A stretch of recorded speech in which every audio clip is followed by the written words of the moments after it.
Hello and welcome to the RazorwireReviews Bat-a-thon Returns Part 6, and today we're going to be talking about Arkham Origins. Not just the game Arkham Origins, but my Arkham Origins. We're going to get deep into this, deep into the game, and talking all about the series, and this might end up being Arkham Month for the RazorwireReviews Bat-a-thon Returns, because I've got to talk about Arkham Asylum, I've got to talk about there's a film, and then also the new game Arkham Knight, which I haven't played yet. I've got it, I bought it when it came out, but long story short, I've been waiting for a brand new TV that we've been waiting for to play it on and experience it in the best quality I can. So this might be Arkham Month for the Bat-a-thon Returns, and we're kicking off with the Origins. Now this is the third game in the series, and I have it here, and we'll be talking about it a lot. I've got a lot to talk about when it comes to this game, both the criticisms of it and my experiences playing it. I've spent the past month, I think, kind of playing through it. And yeah, let's just take you back to my origins with the Arkham game series. Now, the Arkham series started in 2009 with this one here, Arkham Asylum. Came out on Xbox 360 and PS3, and it kind of blew everyone away. You know, and I'll talk more about that next week. I'll be reviewing Arkham Asylum, and then in 2 years after that, there was the follow-up, Arkham City, right here. Again, got like 10 out of 10 reviews. Was critically hailed, and people loved it, thought it was amazing. Then Arkham Origins came out 2 years after that in 2013. Not so great on the reviews. People really did not like this game. It was trashed, and yeah, not very good. And then 2 years after that, which is this year, 2015, we've got to hear Arkham Knight came out. 2 rave reviews. People said it was a return to form. Not as good maybe as Arkham City and Arkham Asylum, but the reviews were a lot better for this one. Although I can't really comment on that one yet. So, when the first game came out in 2009, I wasn't really into gaming at that point. I was, I kind of fell out of it in my late teenage years, wasn't really much of a gamer anymore. I mean, I used to kind of play games, obviously, like most people of our generation as a kid. Grew up with the Sega Master System and then moved on to the Super Nintendo. Most people I knew had a Mega Drive, so I played that a lot. Then went on to Nintendo 64, then had a PlayStation 1, and then I got a GameCube and then a PS2. And then I just kind of stopped there, really. PS2 and GameCube was when I stopped for years. Xbox 360 came out, I wasn't interested at all. And then around 2009, 2010, all my friends had one, and so I thought, I was going to buy one for myself for my birthday. I was working at that time and had a decent amount of money coming in, so I thought I'll buy myself a console, and it was pretty big for me to buy myself something like that, but it was for my birthday and it was really cool, and I fell in love with the 360, and I still think it's a great console. And one of the games I bought was Arkham Asylum. My mate, one of my best friends, Denzel, he'd played it and had raved about how great it was, and so I thought I'd give it a try. I played it, I enjoyed it, but for some reason I never got past the first couple of hours of it, and I just kind of left it. And then, maybe 6 months later I'd say, oh, I want to play Batman, but I thought, oh, I don't want to just carry on where I left off from, because I might have forgotten things that happened at the beginning, but I don't really want to play for 2 hours knowing that I've already played this, and it's just kind of, a 2-hour kind of refresher for myself, so I just never got around to doing it. Then flash forward to 2011, my fiance Connie had moved to Wales to live with me, and she's a big gamer. Well, she's not a big gamer, but she loves games and consoles and collecting them and things like that, and she doesn't play them as much, but she still loves games. And so I got a Blu-ray player for the first time, but it was a really cheap one I bought for my friend, and it didn't work too well. Trust me, this is coming around. I'm going on a big tangent here, but the Blu-ray player didn't work too well with newer Blu-rays for some reason. We got Pulp Fiction, it just came out on Blu-ray, and it was just stuttering and stopping, and the Blu-ray player couldn't handle it. It was a cheap, like, Philips brand one. So I was like, why don't we get PS3? Because that's a good Blu-ray player, but also, we'll have PS3. And so Connie was like, oh, I don't know, and I said, well, I'll buy it now, and then you can pay me half, and we'll just call it a Christmas present to each other. So that's what happened. I bought it, and I knew that Arkham City was coming out. Everyone was raving about it. I was really excited about this one, and so I made sure I bought the PS3 console with Arkham City. And again, I could go off on how I actually bought the PS3, because at the time a game was coming out called Battlefield, and the deal was buy a PS3 in this bundle and pay a little bit extra, and you get 3 games with it. You get Gran Turismo 5, which I believe I've still got. Yep, never really played it, not really a fan.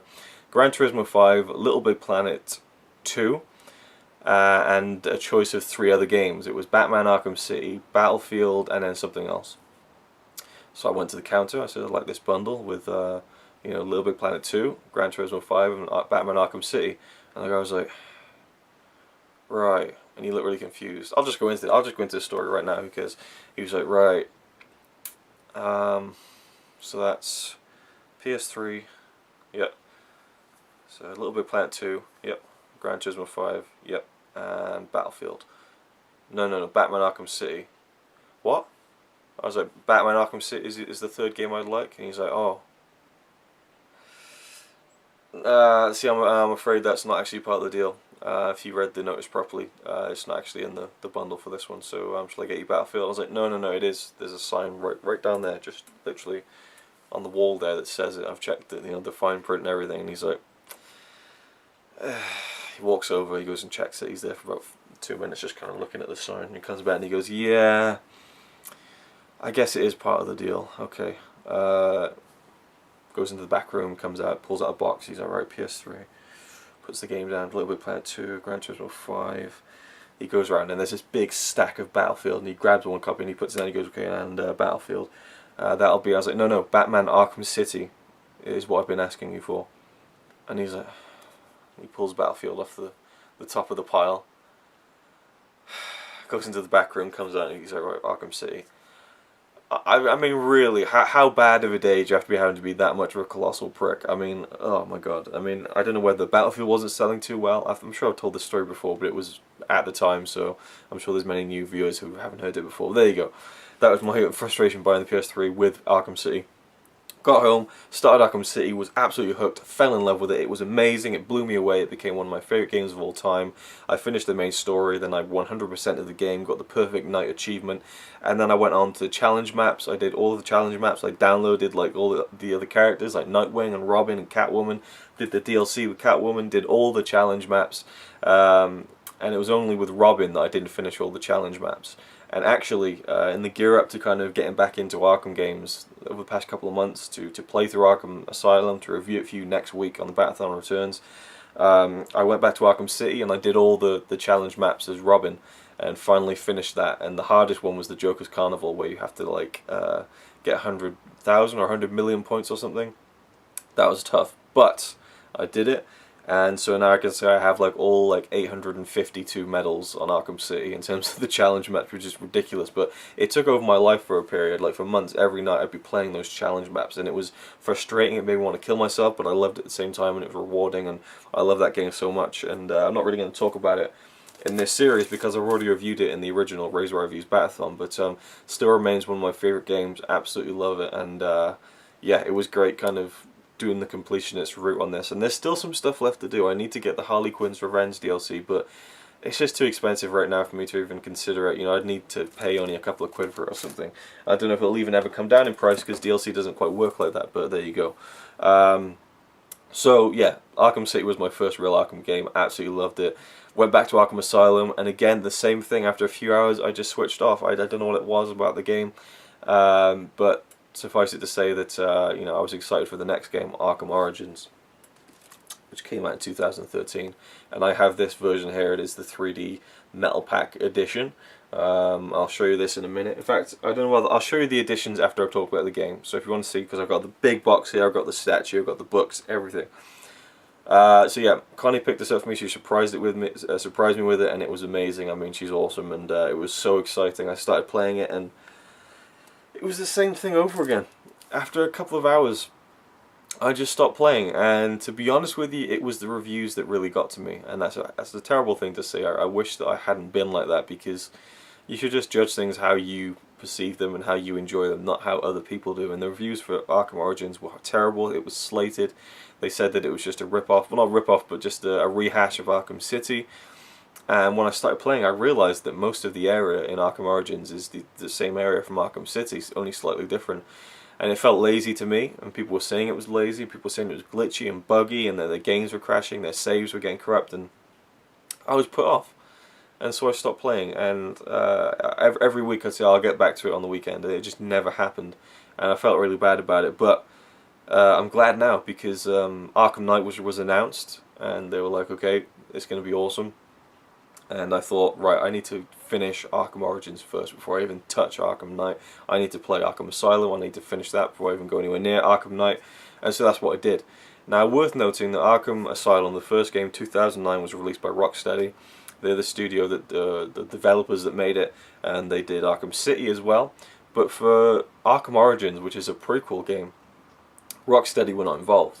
Instead, Arkham Origins was made by Warner Brothers Games Montreal, and they used all the same engine and stuff like that, and again the same kind of skins. I mean, just the design of the city was very similar. Obviously, they added onto it. And there's another island, so it's a lot bigger than Arkham City in a way. But I feel like they tried to make it too big, and that's where some of the kind of performance issues come into it, where like frames get dropped and the game starts lagging, and sometimes it'll glitch up. I think they put too much into it for a PS3 game. I don't know, just my thoughts. Again, I know nothing about developing games, but that seems to be the case, because whenever I get into an altercation with like 60 thugs, the game would start to really slow down. So I thought, well, maybe they just tried to bite off more than they can chew here. But yeah, Arkham Knight, the new game, has been developed by Rocksteady. So there's kind of an Arkham trilogy with Asylum, City, and Knight, and then you've kind of got the red-headed stepchild of the series, Arkham Origins, which wasn't developed by Rocksteady. It's still an Arkham game, but is very much kind of the odd one out, and kind of the dark horse, I feel, because this one also, you know, Batman in all these games, apart from Arkham Origins, is voiced by Kevin Conroy, who did the voice of Batman in the animated series, some of the animated movies, and the Joker was also voiced in the Arkham trilogy by Mark Hamill. And so in this game, which is set, you know, many years before Arkham Asylum, you have a new voice actor doing the voice of Batman, you have a new voice actor doing the voice of the Joker. And so it's kind of like year one in a way. It's kind of like the first year or the second year that Batman's been kind of in operation. We'll just get into the story of it now. And I love the concept of this game. It all takes place over one night, and I guess Arkham Asylum kind of, and Arkham City do too. But I love this because it takes place on Christmas Eve, and you can see all the snow on the steelbook, and there's kind of a Christmas theme to it. There's this great opening music on the menu, just the menu of this, that is this big sweeping kind of orchestral Batman theme mixed in with kind of a classic Christmas song, and it works really well. And you hear Christmas songs throughout the game. I really like that. Like on Penguin's ship, The Final Offer, you start hearing like some of the Christmas music playing over the speakers. I love that. So it's a Christmas Batman game, and I love that. I love the story of. I haven't even told you the story. The story is that Black Mask has put out a hit on Batman, and $50,000, I think, or 50 million maybe, I can't remember precisely. It's a lot of money. I think it's 50 million to kill Batman and deliver him to Black Mask. And so there's 8 assassins on Batman's trail, basically, and so he's trying to get to the bottom of it, get to Black Mask, and then try and avoid being assassinated by 8 different assassins. So I love that kind of the theme of there's always someone out there trying to kill you, and you're going to get to a boss battle at any moment kind of thing. And the game opens up you in Blackgate Prison, and you kind of get into an altercation with Killer Croc, and then it goes from there, and then you got to find Black Mask, and then the twist kind of is, again, spoilers if you really don't want to know anything, well, you can see him right here, the Joker is in the game, and it turns out that the Joker is really the main guy who's ordered all the assassins, not Black Mask. And I kind of was disappointed by that, because I like the Black Mask character, and I really wish that they had stuck with him as the main villain. I think it would have shown balls to not just go to the Joker. I feel like Joker gets used almost too much. You kind of go to the well a bit too much by using the Joker, in my opinion. Though I enjoyed him very much in this game. He looks different than he does in Arkham Asylum, Arkham City. Again, supposed to be younger, and voiced by Troy Baker, who did the voice of Joel in The Last of Us, I'm pretty sure. And he does a good job of doing an imitation of Mark Hamill, and that's what I didn't like. I feel like he should have just given it an interpretation, but at the same time maybe they wanted to have this connective tissue between all 3 of the games at that point, where it sounded like Mark Hamill, but I thought, well, why not just get Mark Hamill to do it? Of course, we all know that Arkham City in 2011, don't want to spoil anything, but the way the game ended, it kind of made you think that you probably wouldn't see the Joker again in an Arkham game. The way it ended, it was kind of a fitting kind of maybe end to the Joker story in a way. I won't tell you how, and Mark Hamill said that's it for him. That's the last time he'll do the Joker's voice. So I guess that's why they didn't do it, and then they went to a different actor for Batman as well. But I liked the voice acting in the game, I really did. I thought the guy who played Batman did a good job. wasn't the same as Kevin Conroy, who's just amazing. And as far as voice acting, he is Batman to me. He's got such a great voice for Batman and Bruce Wayne, and I missed him, honestly, but I thought the guy who replaced him did a good job. The graphics, I think, were very good. At times, not so much. At times, the cutscenes that happen as you're playing the game, so it doesn't stop and load, and you get like a nice, gorgeous cutscene. It's kind of like a cutscene within as you're playing kind of thing. You should know what I mean. I'm sure there's a word for it, but those ones didn't look too great at times.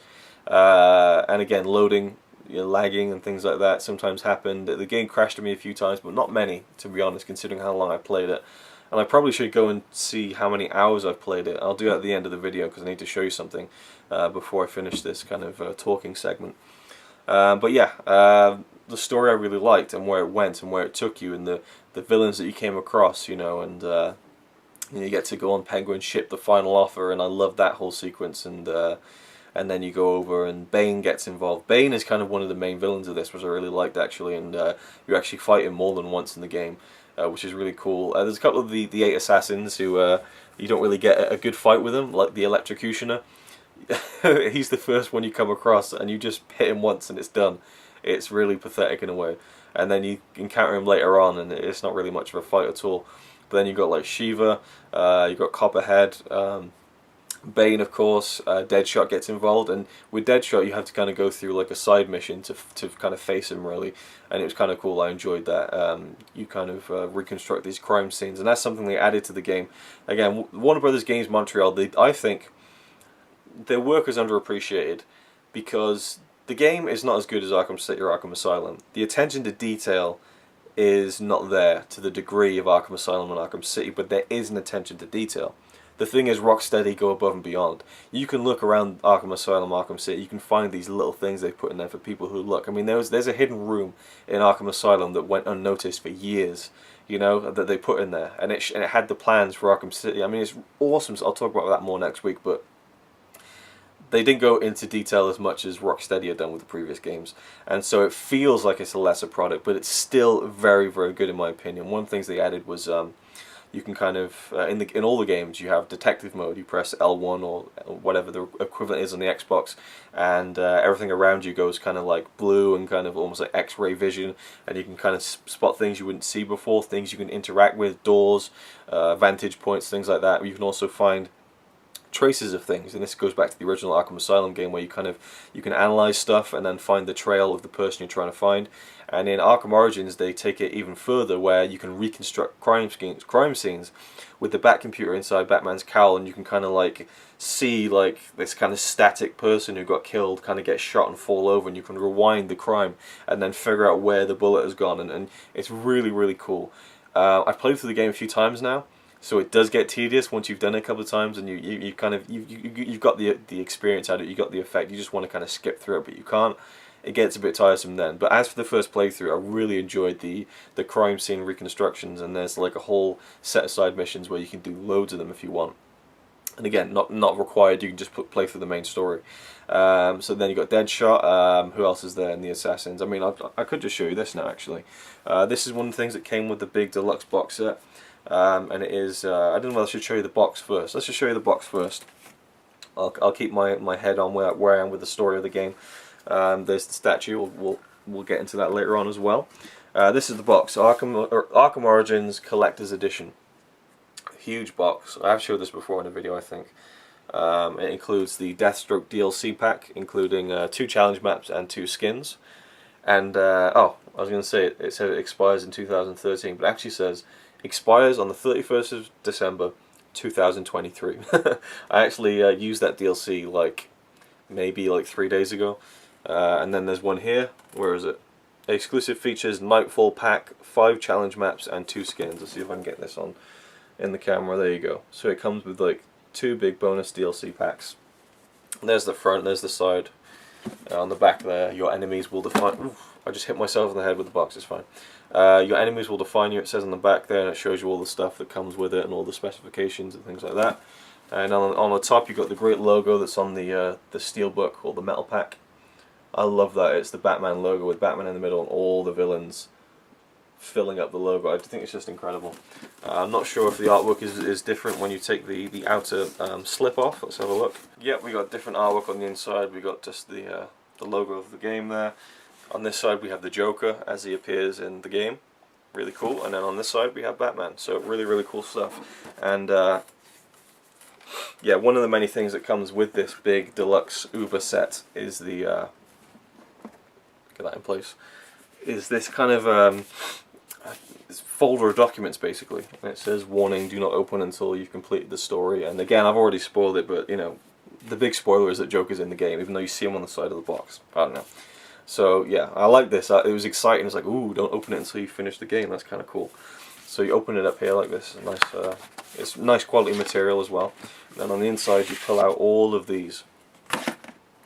You have an assassin agreement, where kind of the Black Mask kind of contract that you sign when you try and go to kill Batman, and then you basically have the Gotham City Police Department bulletins on all of the assassins. Really, really cool. All the detail and the story and stuff. Really, really cool. We've got Bane. So Bane is one of them, and again, you meet him quite a few times throughout the game, and there's a couple of boss fights, and you kind of track down his lair as well, his HQ, to find out what he's up to.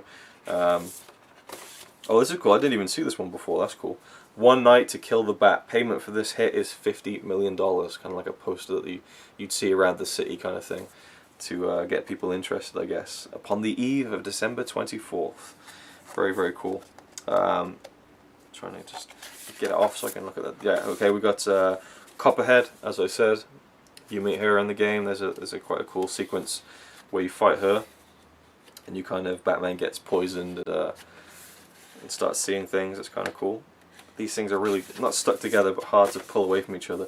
Killer Croc, as I mentioned, you meet at the beginning of the game, and that may not be the last time you see him.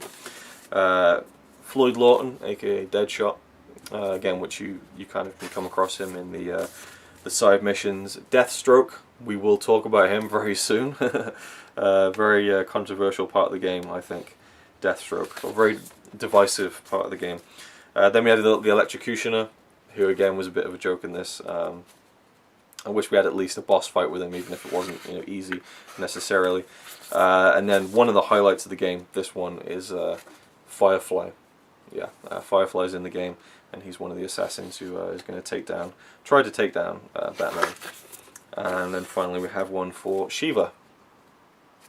So I guess that there wasn't anything about the Joker in here. I don't know why it was saying warning, don't read these until the story's complete. I don't know, I guess there might be some stuff in there that gives away some plot elements, I don't know. So I guess Joker wasn't really that big of a secret. So there we go. Oh, that's a shame. I kind of ripped the thing there. Oh well. It's pretty cool anyway. I like that. It's a nice kind of touch. And I'll show you the rest of the stuff after I've talked about the game. Again, I just wanted to go all out on this one. So yeah, I love the boss fights and just kind of tracking them down and things like that. The various things you can do, the side missions and things. And there's a lot of various kind of extra things you can do in the game, which there's always been.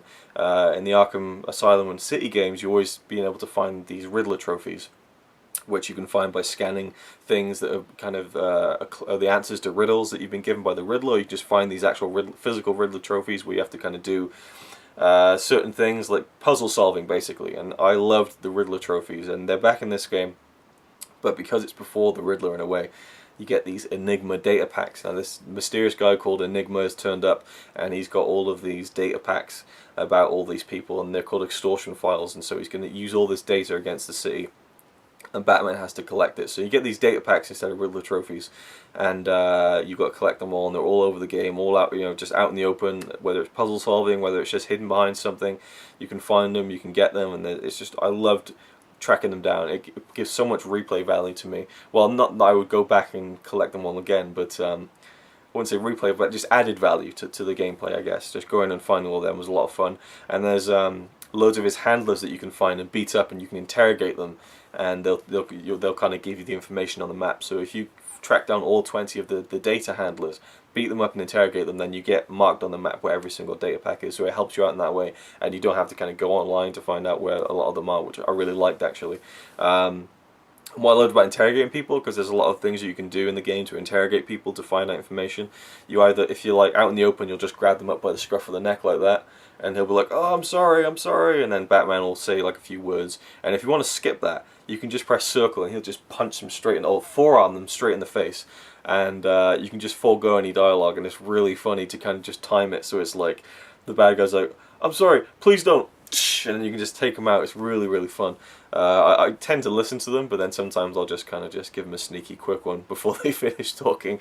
And sometimes when they're on the floor, he'll stand on their head and then just knee them in the throat. Is brutal stuff, but you gotta love it. That's what I love about the Arkham games. Is just the way you become Batman, all the gadgets, all the stuff that you can do, and the combat. I mean, the combat is very simple. Quite easy to master, you know. I mean, you can beat people up, and it's about stringing the combos together. I'll talk about that more next time, actually. But you know, they've kept the combat system in full effect, where you can kind of block people and then hit someone else, and then you get a combo going. Then you can do special moves. You can use your batarangs to throw at people. You can use your kind of your grappling hook to pull them into you and slam them down. You can use this glue grenade to kind of stick them together. You can use explosive gel to plant on the floor and explode it to knock them down. You can do takedowns, all sorts of stuff. The combat is as fantastic as ever in the game. Really fluid, really smooth, and really, really fun. It makes you feel like you're a badass, and it's not too complicated to kind of master, I don't think. Overall, the game, you know, when you meet the Joker, there's this great sequence in the game which I loved. I almost wish the whole game was inside this building. It's this kind of the Grand Hotel or something like that of Gotham, and you got to go all the way up and work your way up the hotel, up all the floors and stuff. And Joker's taking it over basically, and then it gets to a point where the windows have been broken and snow is in the hallway and stuff. It looks fantastic, and then you got to grapple from one window to another to get to the next level because the elevator's down or whatever. And it's a real mission to get to the top of this building. And there's like a big kind of like there's these two towers, and then there's like a walkway going to like this big kind of room in the middle. I mean, it's just so cinematic, and you just feel like so awesome doing it. I just loved it, and all the bad guys you encounter, and then you get the electrocutioner's electric gloves, so that there's now these puzzle solving elements in the game where there's like an electric outlet on a wall, and you've got to kind of just punch it and hold it and charge it up, and then like a door will open, and then once you got the charge going, you can hit people and get like double points, and it's like really cool. Someone said that it kind of made the game too easy once you get the electric shock gloves, but the thing for me is you have to charge it up, so you have to work for it at the same time. So I didn't really, and sometimes I just didn't do it just to make it a bit more challenging for myself. But it's really fun to get the electric shock gloves and just go to town on some enemies and just beat the shit out of them. Yeah, big fan of just the gameplay in general, and that part of the game where you're going up the hotel, and then at one point you see that there's this roller coaster track, this rickety wooden track that's been like really badly made that comes out of the building, and this train on fire just floats past. This roller coaster just kind of like rolls past. It's like, what's going on? And then you get inside this big kind of room, and Joker has made this fun house, and there's all these weird things. He's got people set up to be electrocuted and stuff. You got to save them, and oh, I just loved it. And then you get to the top and you meet Joker and stuff, and then you have a fight with Bane. Stuff happens, and then basically Joker and Batman fall off the building. And as you're falling through the air, you're fighting, and you got to block the Joker and punch him and stuff. And it was really great. And then there's a whole sequence where you play as the Joker, which is really interesting. It took a lot of inspiration from The Killing Joke. A lot of inspiration. You get to play as him as Red Hood, basically, and it's kind of this weird, trippy nightmare, and you hear Joker kind of talking to this psychiatrist. My only criticism is that there's a scene where you're as the Joker, and you're fighting all these guys in the crowd of this comedian show. And as you're fighting them, Troy Baker is doing the Killing Joke monologue, or variation of it, anyway. And the audio mix is too low, so I'm hearing the Joker's saying something, and the subtitles are telling me what he's saying, but I'm fighting, and the noise of the guys getting hit is louder than the voice, so you don't get to hear that great monologue. And I thought a couple of times they got the audio a bit wrong in the game, unfortunately. And then you get to the home stretch of the game and the finale of the game, which takes place in Blackgate Prison, and that was really cool. And I loved how the boss battle at the end was challenging in a different way. I really enjoyed that. And then the ending where there's another confrontation with the Joker, and that was a lot of fun too. But one thing I didn't like is that there's a bit where you're just punching the Joker in the face and you're doing kind of a fast beat down, and it's like doom doom doom doom doom doom doom doom, and you're just punching the Joker like at like 4 times the speed of a normal human. He's just like, his face is getting smashed, and it just was a bit too cartoony for me. and then it changes into like the Matrix Revolution style. Like and it was a bit too much, I thought, really, at the end. But overall, the game, the story, I loved. Doing all the side missions, I loved. And there's a new system that wasn't in the previous games called the Dark Knight kind of challenge system, I think. And you get 4 categories. There's one called Worst Nightmare, there's one called Gotham Protector, there's Shadow Detective or something like that. And each 4 of the categories has 15 objectives for you to do during the main game. So one of them could be run towards 2 bad guys and do like just a slide, because you can run and slide in the game. And slide, if you do that into an enemy, they'll fall over. So run and slide into 2 enemies, knock them both down and take them down, and that is one objective, and you get a little tick on the thing. And then once you've finished all of that, you get like upgrades and things like that, and then you also get the trophies and achievements on Xbox, I guess.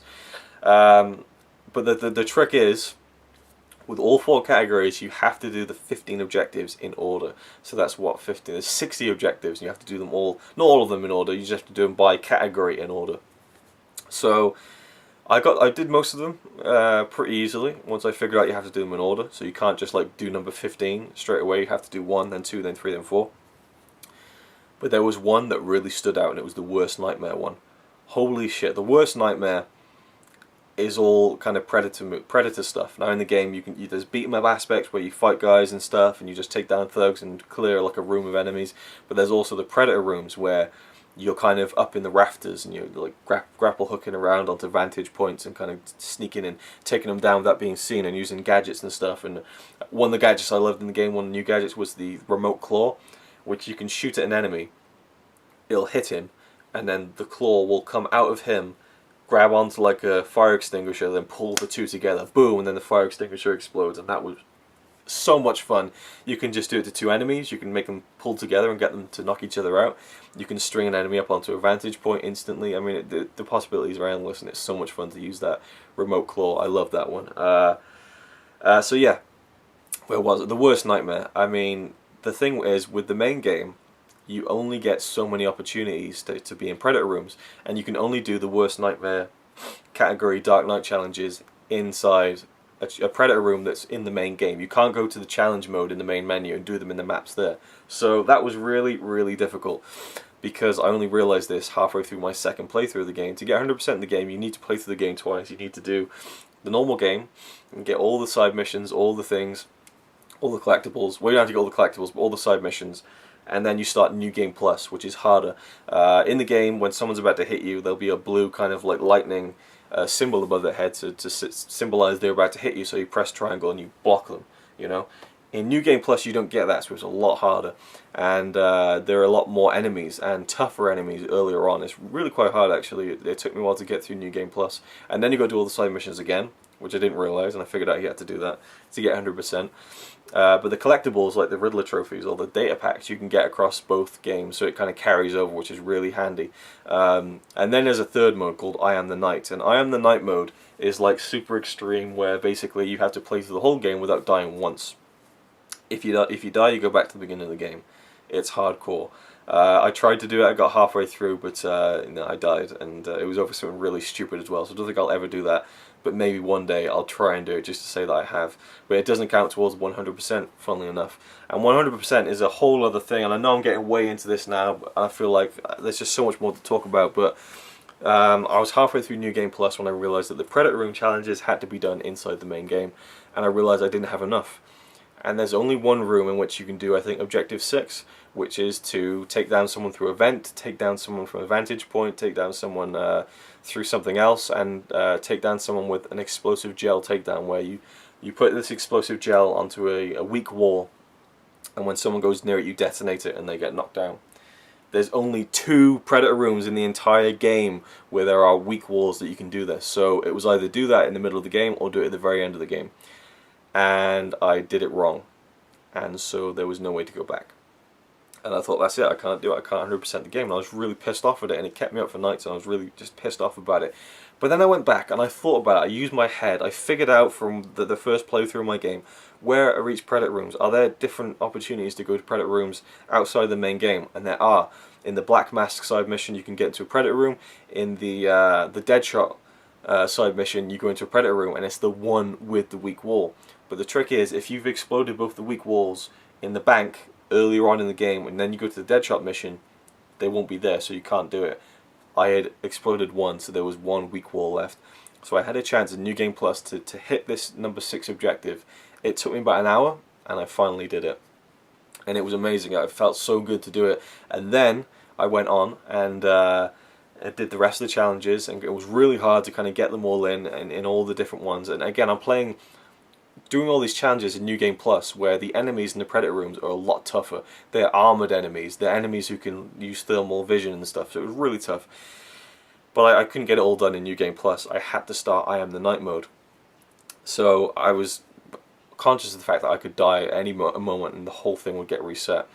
So it was so stressful, but I did it. I actually did all 15 of the worst nightmare and it was my worst nightmare, but I did it. And I felt so amazing when I'd done it. It was such an achievement, maybe even more so than when I did everything in Arkham City.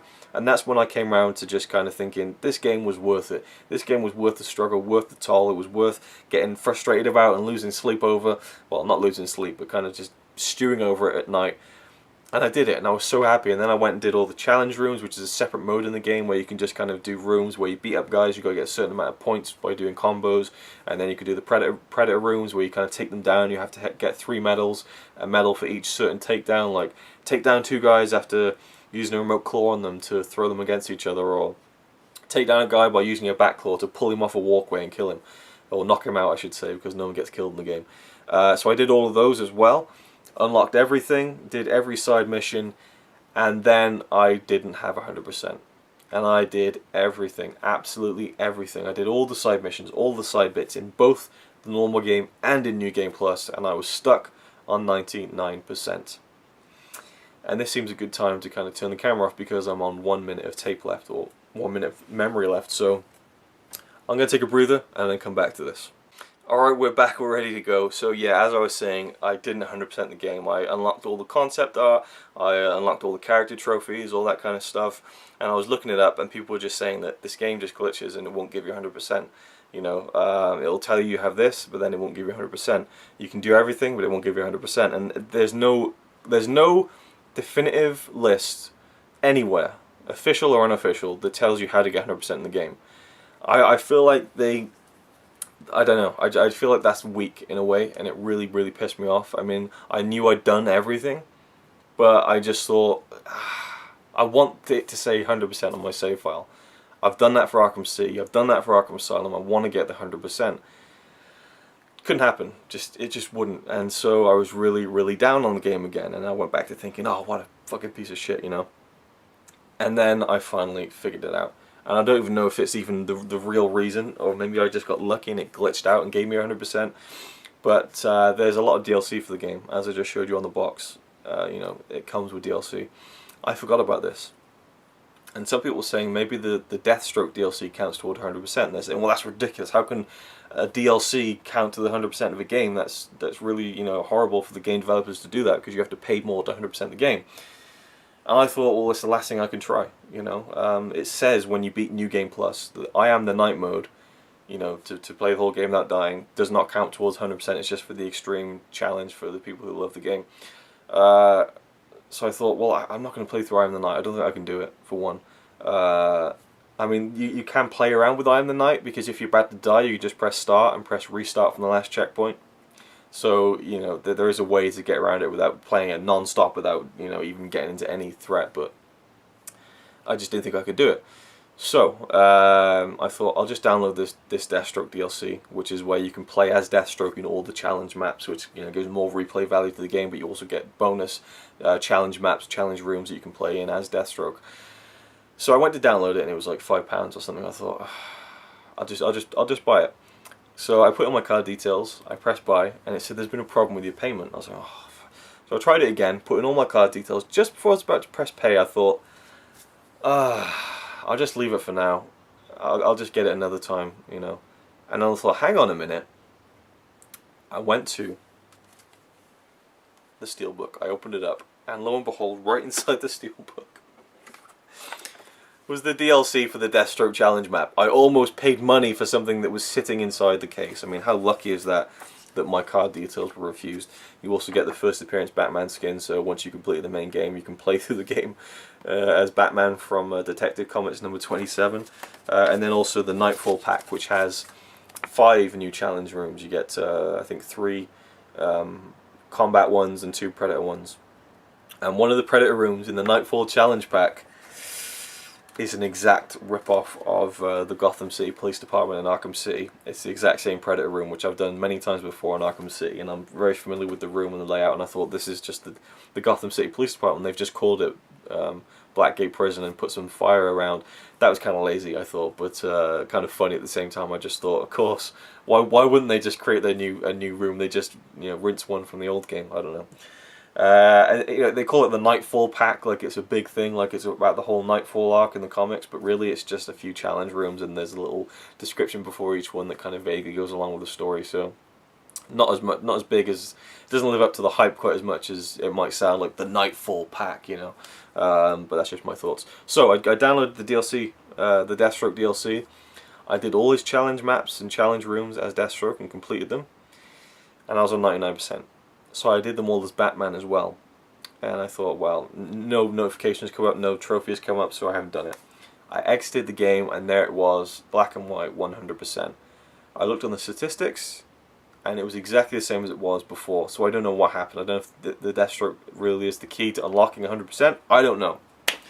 And I don't know if even the Deathstroke DLC came with most versions of the game, so it wasn't really like people were paying for it, but I don't know. There you go. That's my thoughts on getting to 100%. I'm very, very, very, very happy. I mean, I was elated when I got to 100%, that I mastered the game, that I'd done everything that I needed to. It took me on a ride. It took me on a roller coaster of hating it and loving it and hating it again and then loving it again.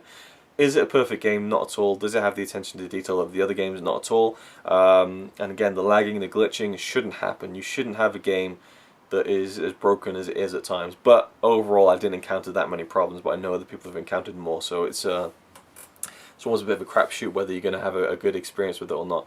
Overall, I think because I hadn't played Arkham City in many years, this was more fresh to me, because again, the areas are a lot like Arkham City in terms of the exterior, but then you do have a whole other island and all the interiors are different. There's a lot of kind of cool side missions. The Mad Hatter one is a lot of fun. You know, it's just so much to do in the game, and I really, really enjoyed it, actually. And I will say that I would give it an 8.5, which is absolutely crazy. People would probably kill me for that, but for me, you know, for me, Arkham City is a 10. I'll tell you what Arkham Asylum is next week, but I feel like I don't know, I just loved it. I loved playing it. I loved being Batman. I loved the kind of Joker stuff, even though it was a bit different, and you know, it was a pale imitation of Mark Hamill's performance. But I loved where it went in the end. I loved just kind of the Christmas Eve feeling, you know, and the stuff with Alfred I really enjoyed. And going back to the Batcave and the fast travel and the gadgets. One of my best friends, Denzel, actually said to me yesterday, and I really agree with him, is that how come in this game you start the game with the well, I'll go back to Arkham Asylum. In Arkham Asylum, one of the gadgets is a grapple hook. You shoot the grapple gun at like a building, and then it takes you up there. Simple, right? In Arkham City, they upgraded that. Throughout the game in Arkham City, pretty early on, you get an upgrade, a grapple boost, so that when you shoot at a building, you can double tap, and it will shoot you up like double speed, and then you'll fly off the edge. Basically, it gives you a big boost, so you can basically fly around the city using the grapple gun boost. But in Arkham Origins, you start with a grapple gun boost. You start with many of the gadgets that you get in Arkham City and unlock in Arkham City. So it's kind of like, well, how has Batman got all this stuff at the beginning of his career, but yet he doesn't have them in Arkham Asylum? It doesn't make much sense in the continuity, and it's definitely something that Rocksteady would have paid more attention to the details on that. And my friend said, you know, maybe they could have ended Arkham Origins with the grapple boost game broken or something, or it said that it's a prototype. And again, I'm sure Rocksteady would have implemented something like that. So that's one, a very minor complaint, but you know, that's something that definitely I think counts towards something.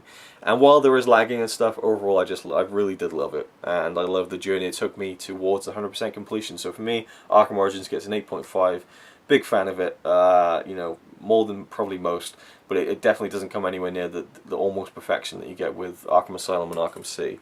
Now, I've shown you the box. I haven't really shown you the steelbook that much, but it comes with this statue, which is absolutely awesome. And I really wanted to get the deluxe edition of Arkham Knight, but there was problems with it. Problems with the make of the statue. Arkham Knight was coming out with a statue of Batman looking over the city. It was coming out with a Batmobile edition. The Batmobile edition got cancelled because it just didn't work apparently, and the statue edition got cancelled because it was shit apparently. So it's now out. You can get it, the Arkham Knight limited edition, but I've seen an unboxing of it, and the build quality is terrible. I mean, the buildings move. I mean, it's not. It just seems like it's glued together by a kid. So it's a real shame, and I'm probably not going to get it because of that. But this one is absolutely fantastic. You got kind of like the side of a building here, which is kind of the basis of where Batman is standing. You got the long flowing cloak, looks awesome. I mean, there's good quality stuff. You got Batman there holding up the Joker, and the Joker's just kind of like, you know, just got that look on his face, and it's just brilliant. I love it. I really, really do love it. And him just holding him off the edge of a building, it's just a really cool visual. And then you got Arkham Origins, the logo there on the side of the building. So that's focusing. Overall, I really, really love this statue, and it's just a great companion piece to the game. Along with the folder of all the kind of the dossiers you get on the assassins, you also get a very cool hardback book, The Art of Arkham Origins. I'll move this statue out of the way so I can fully open the book and show you some of the pages of this. I mean, just gorgeous stuff. All the concept art, which, you know, concept art always looks even better than the finished thing, really. You can never quite live up to concept art, I find. You know, concept art of the villains, Bane and Deadshot, all sorts of stuff. They go into detail on the character designs and you know, the cinematics and the gadgets even that they had to put a lot of time into. I mean, they put a lot of time into this game. It's not like they rushed it out. Well, they probably did. They didn't spend as much time, obviously, as Rocksteady, or at least they didn't put as much effort in, I feel. Oh, of course, I should have mentioned this as well. They have a page for the CGI trailer, which is very cool, and I'll talk about that in a second. But there's also a multiplayer in this game, and I don't feel like Arkham Batman is a multiplayer game, and I don't like the multiplayer. I just don't like the way it works. You play as either Batman or Robin, or you play as a couple of thugs from Bane's gang or Joker's gang. Never had fun with it, never really got into it, and the only way to get all the trophies in Batman Arkham Origins and get the Platinum Trophy is to do all the multiplayer stuff, and I'm just not going to do that. It's just not a multiplayer game to me. Rocksteady said as much when they made Arkham Knight and said we're not having multiplayer on Arkham Knight because it's not a multiplayer game. There you go. I think they tried to shoehorn it in this, and it's not really great. I don't really enjoy it that much. Yeah, okay, let's just talk about the CGI trailer for now. I mean, I know this is a really long video, but the CGI trailer for Arkham Origins, just incredible. It was released before the game, and it got me so excited about it. And the game came out in October 2013, and then this came out like maybe a few months before. And it's basically this little fight scene between Batman and Deathstroke on these containers down at a harbour somewhere. There's snow on the containers. It takes place on the night of the game, and it's an incredible piece of animation. It is just so crisp, so fluid, so detailed, a great fight scene between Batman and Deathstroke, and then Black Mask comes into it, and it kind of sets up the game. I just think if they made an animated film like that, it would be amazing. It would be unreal. I mean, the possibilities are endless. You can do anything. You can create it all in the computer, and I'm not really a big fan of CGI, but there's just so much you could do. And to see that they made this like 5-minute, you know, trailer, just to build up the game, they could make this a full movie, and it would be amazing. I'm just saying, I think that would be something that would be worth doing. Now, finally, the Steelbook. Really, really cool. I don't like the little banner at the bottom saying Collector's Edition, but Batman Arkham Origins, and it's a metal pack, so there's no real spine on it, which is a shame. But when you open it up, you get this effect, which is very cool. You get the full thing, and I love that. And I love that you get all the, let's see who's on the actual Bat logo. You've got Penguin, Black Mask, I think Deadshot is on there somewhere. And on the other side you got Deathstroke. Deathstroke, Deadshot. I could probably find a few more if I really concentrate, but it's really heavily embossed. Like, you can probably even see it standing out, maybe. Probably not, but yeah, this is really heavily embossed. I mean, you can see on the inside actually. You can see out all the lines that have been embossed there. No inside artwork, but yeah. Absolutely gorgeous steelbook. I absolutely love it, or metal pack, however you want to call it. I'll put the DLC slips back inside now. And that's pretty much it. There's nothing more to add really. I've gone as in-depth as probably anyone has ever bothered to go, or will ever bother to go on Batman Arkham Origins. And one thing I was reminded of looking through the art book was the Firefly battle, which was incredible. There's a bridge that links the two islands, and you can kind of travel across them, and Firefly blows the bridge up basically. So after that, the bridge is kind of like, you know, part of it is blown up, and I love that little detail. But also, you kind of go through the bridge, inside the bridge, and there's like predator rooms and stuff, and then you finally meet Firefly, and it's a great boss battle. Really, really love the Firefly boss battle. That was one of the highlights of the game for sure. And the Deathstroke battle. Okay, let's end on the Deathstroke battle, the controversial Deathstroke battle. It's about an hour and a half, hour into the game maybe. You meet Deathstroke on the final offer at Penguin's ship, and it's an incredible boss fight where he is just going mad at you, basically hitting you with swords, and you've got to just constantly tap triangle to block them all like that, and then he swings around, you've got to press triangle at the right time and block him, and there's a lot of blocking going on basically. But it is so much fun. I loved it, and people were saying that it was too stressful and too hard for the beginning of the game, and they wish it was at the end. But I kind of liked it. It kind of throws you in the deep end, and the fact that I did it in New Game Plus, or no, I Am the Night mode. I actually beat Deathstroke in I Am the Night mode because I had to go through I Am the Night to get the final Predator rooms for the worst nightmare challenge. And so my big concern was getting past Deathstroke without dying, and with no counter warnings. There's no kind of, it doesn't come up on screen saying press triangle now. So it was very, very tough, but I did it, and I feel very accomplished that I beat Deathstroke on I Am the Night mode, which is essentially extreme mode. So this game, this video is just me bragging really, but I feel like anyone could really master this game. It's not like the hardest thing ever, but if you do want to go for 100%, make sure you go for those worst nightmare challenges in your first run of the game. Otherwise you'll have to start the whole thing over again if you don't play it smart. But I like that the game forced me to play it smart once I figured it out. So that's about it really. I mean, I've gone as far as I think I can with this. It's a very, very long video, and yeah, this Bat-a-thon will have long videos if I feel like making them. And if you've watched it this far, thank you very much. I hope you enjoyed, and stay tuned next week for my next Arkham review, which will be Arkham Asylum, going back to the real origins of the series with the first game, which is an absolute masterpiece, and we'll talk all about that next week, which will be a lot shorter because there's nothing for me to really show. I don't have a special edition of it, and I didn't have very much frustration with it, so it'll be a much shorter Arkham review next week. And then the week after that, I think I'll be reviewing Arkham Assault, which is the animated movie that ties in, I believe, with Arkham Knight. I'm not too sure, but it ties in with the Arkham series anyway. And then the week after that, we'll have my first thoughts on Arkham Knight. Don't know if it'll be a full review yet, if I've completed it 100% or anything, but it'll be my first thoughts on Arkham Knight. So yeah, this is going to be Arkham Month, and this is the big kickoff to it. Okay, just to add this in very quickly, I said I was going to look at the statistics and show you that I had 100% on the game. It's not really to show off that I got 100% more than it is to show you my confusion. There you go, 100%. 30th of August 2015 was the last time I played. Yeah, the statistics, as you'll see, are a bit interesting, to say the least. If you go to extras and then statistics, it shows you everything I've done. So as you can see, 100%, 100% all across the board on story mode and story mode plus. 15 out of 15 on all the Dark Knight challenges, all the Wayne Tech upgrades acquired, all the data towers unlocked. I mean, there's so much more I could have talked about, I suppose. But, you know, look, 200 out of 200, 70 out of 70, and it gets right down to concept arts unlocked. 119 out of 120, and that has been stuck there since the end of the game, and it now says 100%, but nothing has changed on the statistics. I just did the Deathstroke DLC, so it makes no sense whatsoever. But there we go. Those are statistics, and I was wondering if there was a way to see how long I've been playing the game for. So we got other things on here. I'll just show you. You've got story synopsis. I don't know what these are. They just seem like quotes from the game. That's interesting. Character trophies.